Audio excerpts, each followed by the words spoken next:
গত কয়েকদিনের টানা বর্ষণে প্রতাপনগর চাপাঝোরার এই অঞ্চলের পাকা ধান পানির নিচে চলে গেছে। এমন খবর পেয়ে আমরা ঘটনাস্থলে যাই, গিয়ে এই যে পাকা ধানগুলো দেখছেন এগুলা কিন্তু পানির নিচে ছিল। আমরা সম্মানিত ইউনো মহোদয়কে ব্যাপারটি অবগত করার পরবর্তীতে কিন্তু সঙ্গে সঙ্গেই তিনি সে এলাকায় যান এবং কি সরাসরি যে জায়গাগুলোতে পানি আটকানো ছিল তা ওনার হস্তক্ষেপে কিন্তু এই জায়গাগুলো কিন্তু পানি ছাড়ানো হয়েছে বা কালভার্টগুলোর মুখ খুলে দেওয়া হয়েছে।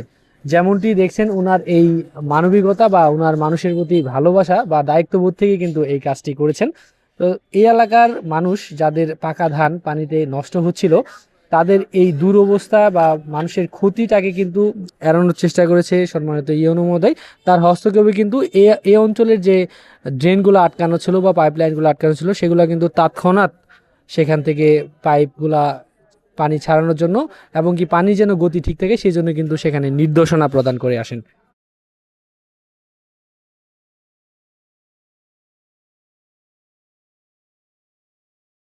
ইনো হয় কালভার না দিগুলো স্যার দিগুলোরা ব্রিজ বল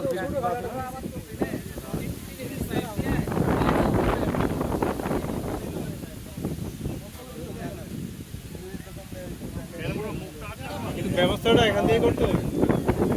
পাইপ এই যে এখানটার জন্য এই যে পাইপের মুখটাতে ময়লা এটা আটকানো আছে। এই কথা দিতেছি তো স্যার সকাল থেকে এই কথা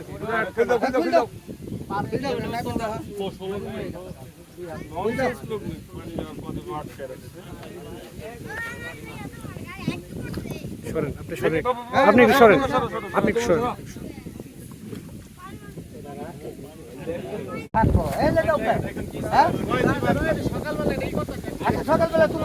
তুমি